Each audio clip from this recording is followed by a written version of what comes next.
Thanks for joining. Welcome to Inside AI with Econify. So this is a curated series that brings together engineers and experts and innovators and all of us to explore how AI is transforming business practices. So the goal for us here today is to kind of stay informed about the latest AI developments and hear directly from some industry leaders, like on screen, who successfully implemented AI in their organizations or in other organizations. So I'm Kristen Delap. Today I'm standing in for Vince Wadawani as your host. Unfortunately, at the last minute, Vince had an unexpected conflict, but as the founder and president of Econify, he's going to be the regular host of the Inside AI with Econify sessions. For those of you who aren't familiar with Econify, it's a software consultancy that builds high-performance digital platforms, really through thoughtful engineering and deep technical leadership. Doing that for companies like Bloomberg and NBC and Endeavor Streaming, among others. With over 20 years of experience and under the guidance of Vince, the team really specializes in full stack development, AI applications, cloud engineering, OTT, VOD, all kinds of scalable solutions that can really drive innovation and measurable business outcomes. I work alongside Vince as Econify's COO, and I have really kind of deep roots in not only technology, but in UX and product design. And one of my goals is always to keep the user front and center in decisions, which is why I'm thrilled to be introducing today's featured speaker, Jason Smith. So Jason is a leading authority in AI strategy and responsible AI implementation. With experience driving innovation across global organizations, he currently serves as the AI strategy lead at a major media agency group. And there he builds AI ecosystems that are bridging technology with business impact, which we love to hear. He's also the creator of Conscious Adoption of AI Toolkit, and he's a published researcher and a former BBC presenter on AI and data ethics. So excited to have Jason here to share his insights on where AI is headed and how organizations can adopt it both responsibly and effectively. I'm excited to hear about the kind of human part of AI ethics and responsibility. So Jason, thank you so much for being here. I'm going to turn it over to you. Thank you, Kristen. Look, it's a very flattering introduction, but hopefully with the Q&A afterwards, it'd be good to actually learn from other people's experience on this session. So I think the plan is to talk for about sort of half an hour and leave some time for Q&A, right? So what I will do is share my screen and hopefully this works. You can see the slides, okay? Yes. Yeah. Okay. Good afternoon, those of you in Europe, and good morning those in the States. I think it's probably the tail end of the morning for some folks. I've entitled this talk Code Red. It's not because I want to cause panic. So don't think of this as any kind of panic thing that you need to do. But I do believe that there is a window of opportunity that we as businesses should be taking in the light of the rapid advancement of AI.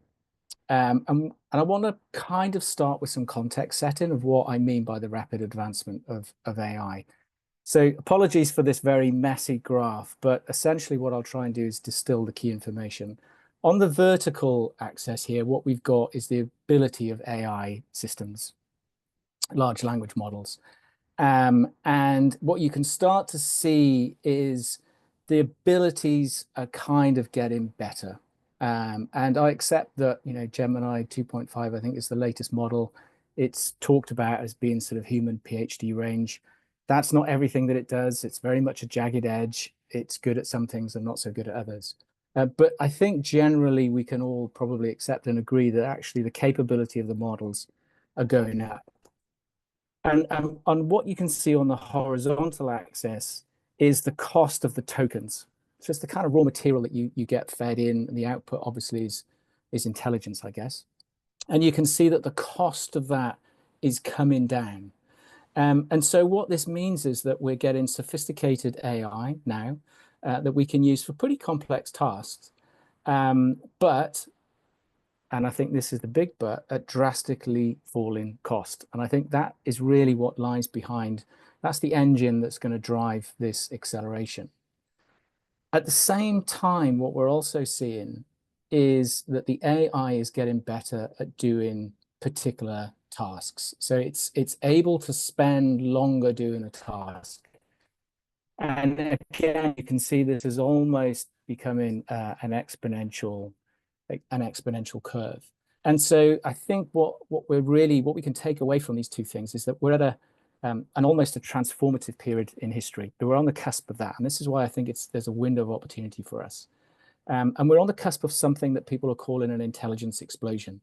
And I think we're going to see quite a drastic change over the next 5 years. We're going to see rapid capability growth. Those models are only probably likely to get better based on what we know so far. Agents are going to come into the mix, and already people are talking about autonomous agents, and that is going to give rise to an increased level of autonomy with some of these systems. I think, again, we're going to see accelerated discoveries in science and medicine, and we're already starting to see some of that through now. And we've only got to look at the Nobel Laureate Prize for Gemini team. And we're going to see, I think, start to see disruptions within the economy, both from a positive perspective of productivity gains, but also maybe so much from a negative.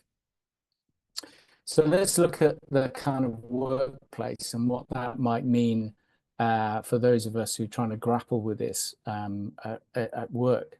I think we can safely say that a large amount of our tasks, not necessarily our jobs as a whole, are going to be automated. We all know that our jobs are largely made up of a number of tasks.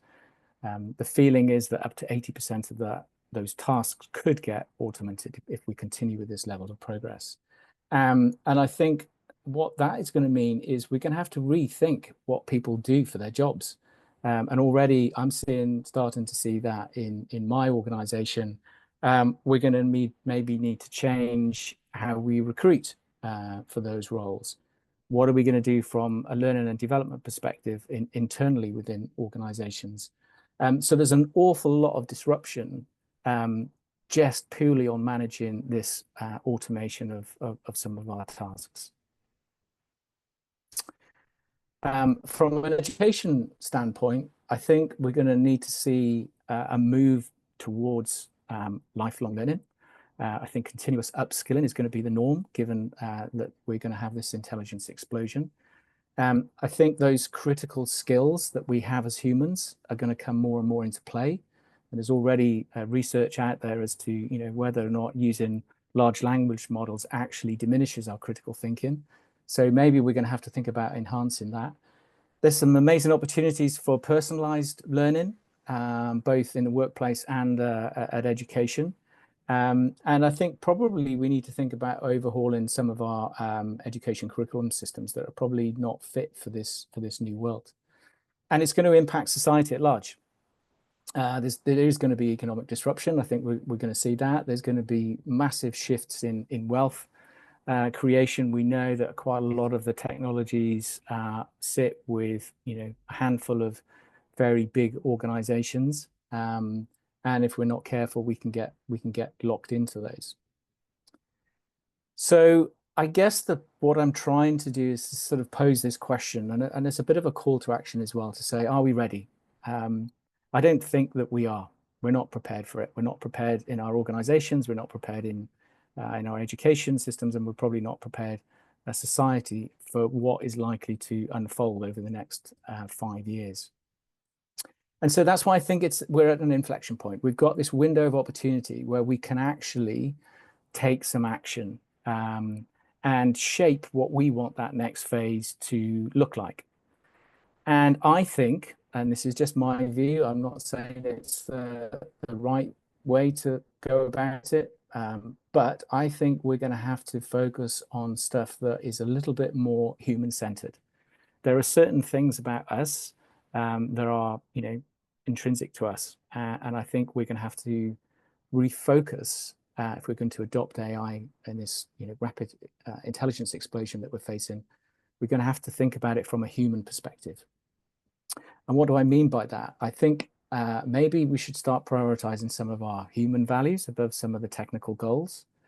So when we're thinking about that shift in work, maybe we can, automate some of that stuff that we don't really want to do as humans, focus there on the automation and leave the stuff that we do quite like for a human to contact. I think we need to think about some of our values when we're adopting and implementing AI systems. We should probably be thinking first and foremost, how can we use this technology to enhance us and not probably diminish it? And I think it's incumbent on all of us as organizations who are implementing AI to do so in a responsible way. I don't think anyone would necessarily disagree with that. So that's the kind of call to action that I've got to all of you guys listening to this. And that leads me to one specific part, which is how do we implement AI responsibly as organizations? And the key is, I think we're going to need some kind of international collaboration around this for some standards and agreements. And I know in Europe we have the EU Act. In the States, there's a sort of patchwork of regulations, and I know there's potential talk of a 10-year moratorium, but at the moment we've got a semblance of patchwork of some rules and regulations. There are lots and lots of good frameworks out there already. And the whole purpose of that is that we don't cause any harm when we deploy generative AI systems. I think in practice, what that means is we need to think beyond just ethical theories and principles, because a lot of our teams are going to be implementing this, on the workshop floor, and that's pretty difficult to do, to translate some ethical principles. But the stuff is very good at enabling us to spot risks, which is going to be really important when we start to deploy these systems that have more and more autonomous nature built to them. And I think it's going to be pretty critical that we think of the wider society when we're doing that. So what we should start to look at is starting to embed some frameworks around this. And I think we are probably going to have to change how we've operated before when we've operated other software. I think that's going to involve a much wider set of stakeholders that we're going to have to engage with, that might be partners and so on, wider society, maybe even trade body representatives. We're going to really need to think through how we conduct risk assessments to evaluate the potential harms that are likely to give rise when we start to deploy these much more autonomous and capable systems. And we're going to have to ensure that we can build safeguards into the systems that we're deploying, so that they don't necessarily cause any harm when we do deploy them. And what I've been working on is something that Kristen alluded to, which is the conscious adoption toolkit. I think really it's basically a toolkit that helps organizations implement responsible AI. And it came out of my own work when I started working on generative AI products and looking at our responsible AI framework that had some great principles like fairness and transparency. But my product teams were struggling to implement that. What did that actually mean when I'm building this particular product? And so this toolkit was a way to think about how we can practically implement them. And the jumping off point is really the questions that you can see, the 5 questions. And it really starts to sort of look at big picture and start to zoom in on a particular product. So the first question is around organizational values and principles. What does my organization stand for? And therefore, what's that sort of yardstick that I'm measuring my responsible AI against? And then I need to think about who's likely to be impacted. And that, I say, goes towards this wider set of stakeholders. And that could be your customers, obviously, but it could be wider society at large. It could be your employees that suddenly find themselves automated out of roles, or those roles are displaced or changed. So it's looking at that bigger piece there. And then sort of moving much more narrowly, number three is really around the governance structures that we really want to put in place around some of this stuff so that we're ensuring that the organization is doing things properly. And there might be things like an ethics charter, an ethics committee, having training around AI literacy so that people know that they need to act responsibly when they use it and so on. And then the rest of the stuff on the right-hand side is really moving much more into that kind of product cycle. And this sort of toolkit is based on two things. So on the left-hand side, it's around the systems thinking, which really looks at that big picture. And then on the right-hand side, we're kind of using design thinking strategies. And I think what that does is it creates a kind of continuous cycle. So as you start on the left-hand side with the systems thinking and you start to hone in on the product, that gives rise to issues that you then come back to systems thinking and so on. So as I said, this left loop system is really the kind of see the whole stuff. And there's a number of tools there that we've developed, things like the iceberg model and ethics charters and so on. And as I say, the really key, the outcome there is the strategic direction and understanding. Whereas that right-hand side is really about, as I say, the particular product. And we've got something that fits a value proposition canvas that some of you may be aware of and some of you have used, and we've put in a place what's called a veil of ignorance that allows you to highlight some of these risks, and then you can turn those risks into guardrail cards or experiment and activities that you need to run to make sure that you're implementing some of this stuff. And actually what we found as a result of doing this is you actually produce better products than if you hadn't gone through that exercise. But the interesting thing, as I say, is the intersection between the two loops, because the sort of understanding of the systems thinking helps inform some of your design choices, and then some of those design choices that you might test and learn with experiments help to kind of reveal kind of system dynamics that you might go back and revisit it.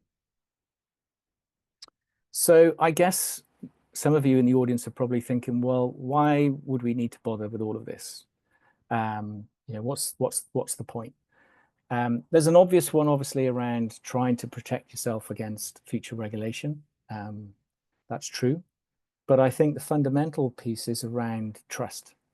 It's about ultimately getting the trust of your customers that they can be sure that what they're buying is safe and isn't going to cause any harms.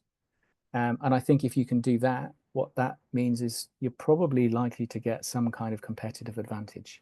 And as I said, what we've seen when we've used this is we end up with far better products. I also believe that the younger generation are looking for employers who are thinking about this stuff. And I think if you're implementing this sort of framework and toolkits, you're likely to attract greater talent. And that in turn is going to mean that you're going to produce some better products and services, which in turn is hopefully going to lock in more trust with customers. So it's really about setting that commercial advantage that you're going to get as a result of doing this. And I think what we really want to achieve is an AI that we can all endorse and sign up to. And there are clearly some sort of objective and moral reasons for doing that. But I think, that universal endorsement that we're looking for includes our employees and includes our customers. And I think if we take this approach, or this sort of approach, that inclusive nature of it is going to get distributed across the wider society and economy. And hopefully the ultimate goal is we end up with an AI that actually doesn't do harms, or at least we try and prevent as many harms as possible, and try and reduce those negative outcomes. So just to finish up really, and to give time for some questions, this intelligence explosion is coming. I don't think there's any doubt about that. The tech companies are on a march to create super intelligence. That's their ultimate goal. We've never experienced this before in any technology shift where we've actually tried to replicate and replace human intelligence, but that's where we're heading. So I think it's on us, and there's an opportunity right now, just before these systems get very, very capable, to shape it responsibly and to shape it in a much more human-centered way. So thank you for listening. I hope it's kind of been inspiring. Um, and I'd love to take some questions and hear from you all. Thank you, Jason. That was excellent. We have a couple of questions that have come in already through the Q&A button. So I just want to remind everyone at the bottom of your screen, there should be a little Q&A button and you can type in your question there. So the first one that we have is, how do you define responsible in the context of AI, and who gets to decide what that means? Wow, that's a big question. I think the responsible piece has kind of, there are kind of pretty well trodden notions of what that means. If you look at pretty much every responsible AI framework out there, they'll talk about things like fairness. They'll talk about, trying to reduce any bias that might exist. Transparency is another sort of principle, if you like, that exposed there. So I think there are kind of well-known principles that we're all kind of would buy into. But I think who gets to decide that really comes down to a mishmash of things. Some of that might be decided by regulation.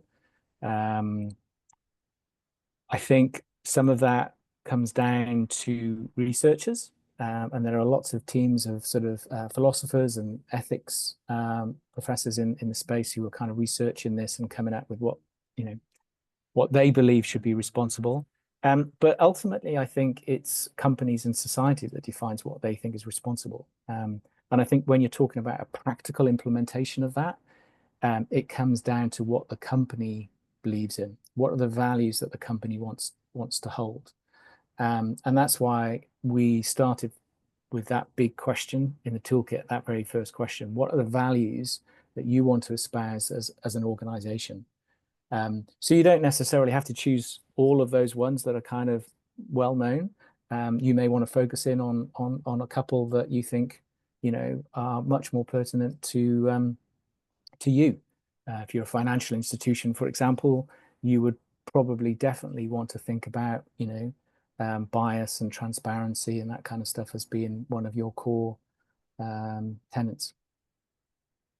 Yeah, I really like the idea of this kind of taking responsibility as a differentiator when you talked about that, as far as attracting talent and differentiating yourself in the marketplace. I think that's really, really interesting. Maybe to dovetail that a little, someone asked, is responsible AI still feasible with small budgets, right? Like it's not always a large corporation that we're talking about here, right? Like as we're thinking about smaller organizations, how do you balance that? I actually think it's the opposite. I think it's harder to achieve in a larger organization because you've got more moving parts. A smaller organization, you can be much more agile about it. You can get people in a room. You can pretty much set your values and off you go. I did a workshop with the toolkit, and it was a chap from a large aerospace company, and he said, "This is great. I'd love to implement this, but the problem we have in our organization is trying to get people together, even if it's on virtual meetings." So yeah, I think it's probably harder in bigger organizations. There's more friction involved in it. It doesn't require much of a budget to do. There's a great example of a startup in the mental health world called Coa Health. They were a startup. They were seeking investment, and it was a mental health app, which meant that data privacy and ethics and responsible AI was critical to what they were doing. Very small team. They did a great job around transparency, setting up ethical audits, and it was obviously wasn't easy for them in terms of being able to do that, but it was much more they were much more able to do it than a bigger organization, I think, who yeah, you get caught up in process and all sorts of that horrible sludge that happens with big organizations. Sure, sure. Um, Kind of going on with those types of disclosure, like should companies be legally required to disclose how their AI systems make decisions? And if so, how can it be made transparent without exposing trade secrets? Yeah, I think this is one of the problems that led me to think about the toolkit. Typically, what's happening now is an organization, a business is not going to be doing their own large language model. They're probably going to be using that and then building on top of it. And the problem with the large language models is they are at the moment black boxes. We don't really know how that they are coming up with the outputs that they are coming up with, and they surprise us, and they have emergent properties. And I think that's a big challenge. And so the whole point of something like the toolkit was to enable you to kind of almost try and run through, simulate the sort of outputs that you're likely to get, and therefore the sort of harms that may arise. And if you can then document that either through some guardrail activity or it could be just running some experiments, then I think you're likely to protect yourself if we ever get to a point where there's very, very stringent regulation here and a regulator comes after you. Or I guess if you're sued in some shape or form where you can say, well, we built on top of the black box. We can't unravel the black box. We don't really get the sort of very detailed model cards from the big tech players. But what we did was we went through this exercise, and we can show you what we went through, and we were trying to uncover some of those harms, and we did the best we could. I think that's probably where we are right now. Yeah, excellent. Um, Talking about a specific use case, uh, do you think organizations going through a fundraising process or an M&A process or an IPO should use responsible AI methods to help achieve those goals? Yeah, I think for a number of reasons. I alluded to Koa Health. Koa Health, I don't think would have raised. When I know the guy who was running the sort of responsible AI piece. He was pretty candid with me in saying I don't think we would have raised the money that we did without showing the VCs that we were going through this exercise. Because understandably, the question that the VCs were going to ask, well, you're a mental health app, you're dealing with very sensitive data, and how are you utilizing that data in your AI algorithms and so on. And so they were very nervous. And I think um, if you can show that you're doing this stuff to investors, or if you're going for an IPO, um, it's part of that due diligence process. You're going to get asked about this stuff. So being able to say, well, we are going through a process, we are using this sort of stuff, we're using frameworks and toolkits and so on, I think just helps to demonstrate that you're serious about this. Because the last thing a VC wants is they want product market fit, they want to get to that exit, they want you to grow customers. So if that trust goes with customers, then that's going to affect evaluation, and ultimately it's going to affect the outcome that they're going to get on any exit at some point. Yeah, certainly. I think that we're kind of talking a lot about trade-offs here, right? Like the Mm. benefits. So there's a question about the kind of other side as well. So is there a danger that innovation is stunted? And will companies worry about being outcompeted by companies that are less inclined to build in a responsible framework? So maybe like this is a little bit like what are the negative consequences that could happen about, kind of being the ones who are being on the responsible edge? Yeah. Yeah, look, I think the bottom line is um, I don't think being responsible is a break. Like, we have accepted the notion of having brakes on cars and seat belts on cars and airbags in cars. I don't think anyone is going back to the time where none of those existed. I don't think anyone would appreciate a pharma company developing some medication without, you know, going through particular tests and so on and so forth and just releasing it out there without being responsible. So I just don't buy that, it slows down innovation. In fact, I think what you can do is I have this notion that I say to some of my teams is we can go slow to go fast. And that's the adage with the cars, right? Because we've got all that safety stuff, we can have Formula One cars herring around racetracks at God knows how many miles an hour. So I think that's, I just don't accept it's a break. And if you don't do it, I think ultimately it will be a competitive disadvantage. For those reasons that I talked about in the presentation. It's about trust. If you're losing trust with customers, then that's not good for business.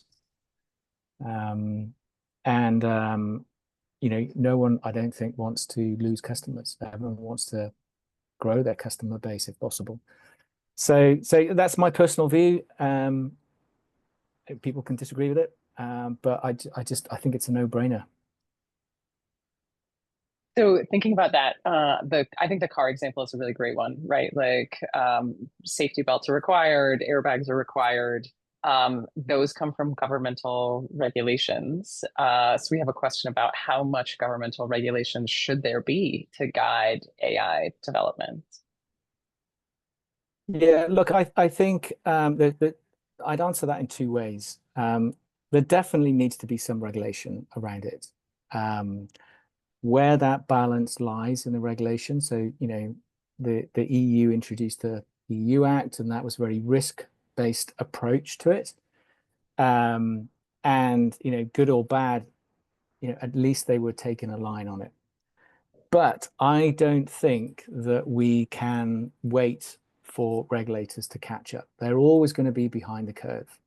It's always difficult to get this stuff legislation through, whether you're in Europe trying to get through the European Parliament and that sort of, bureaucracy, or whether you're in the US and you're trying to get it through both houses in Congress. So they're always going to be behind. And because I think this is actually beneficial to a company with their products and services, I think there's almost, it's an incumbent on us to take that responsibility.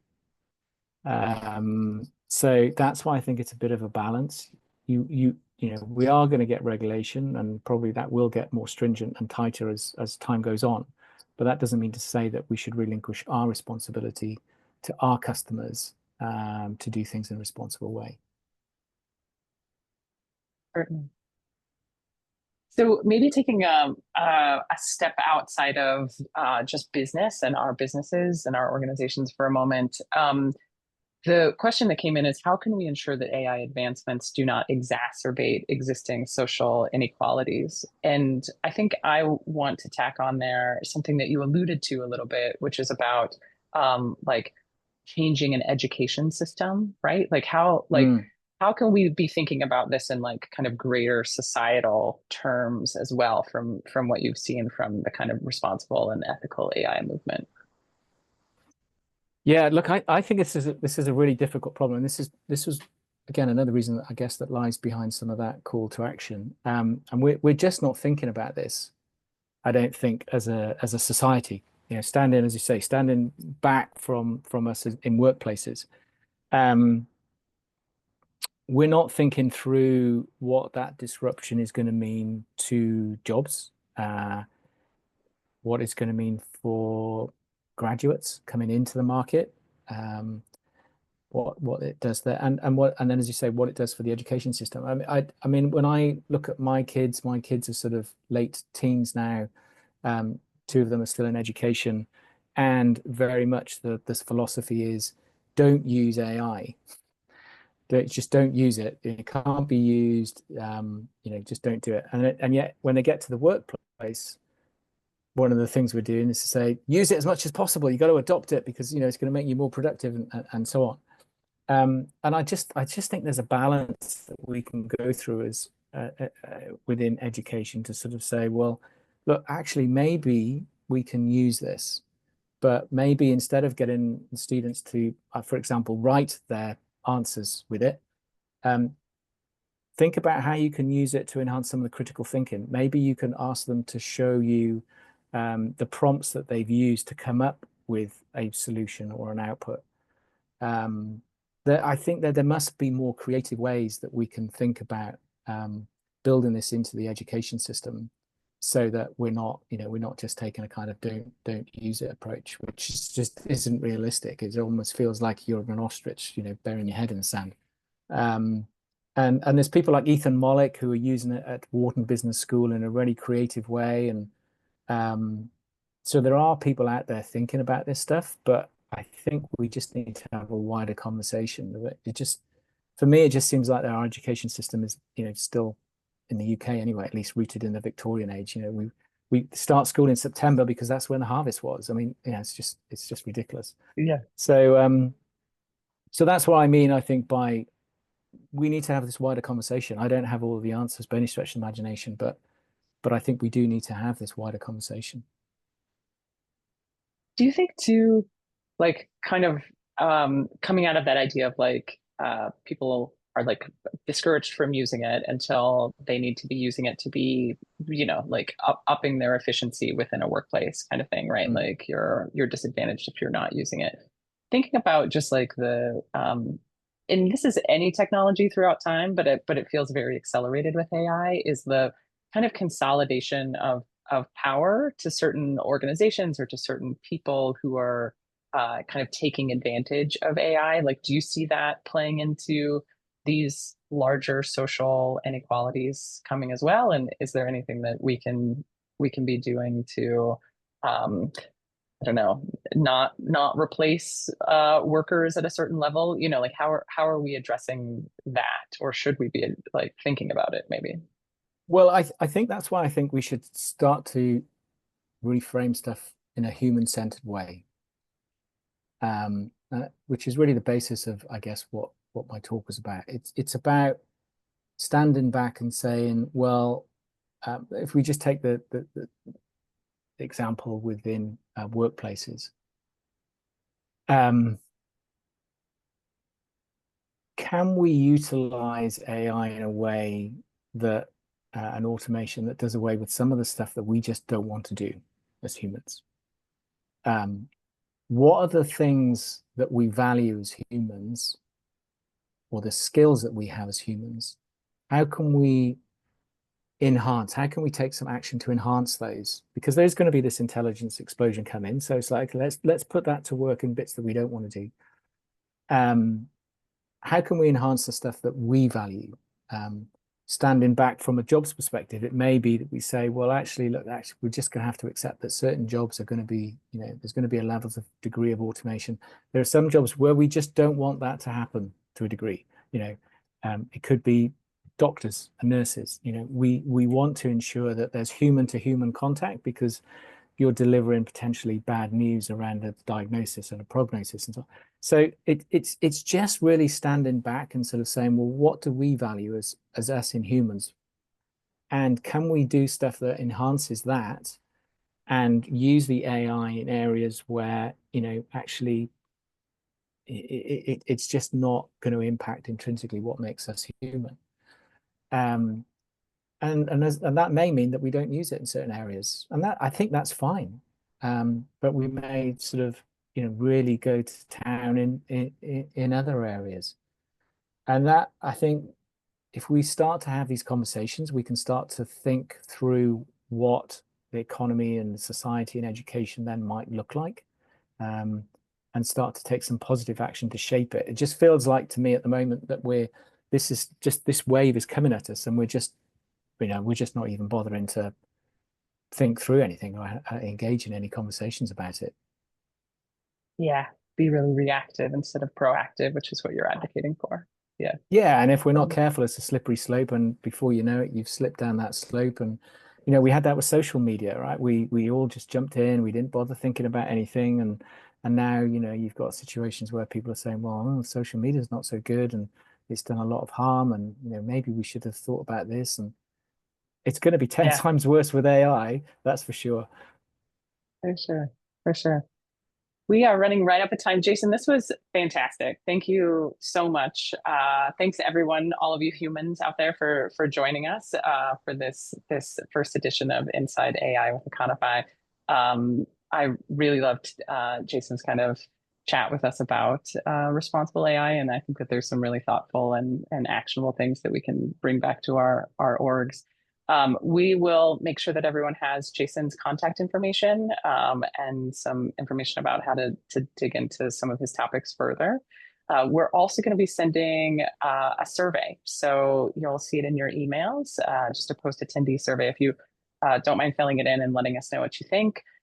If this sparks any kind of questions or ideas, it certainly did for me. We'd love to hear from you. So feel free to respond to that survey, or don't hesitate to kind of reach out if you're looking to explore how AI can fit into your organization's journey. You'll also be hearing from us about future events, so we can bring everyone together again and continue the conversation. So thank you, everyone. Thank you again, Jason. It was great to have you here. Thank you. Until next time, take care. Have a great weekend, everyone.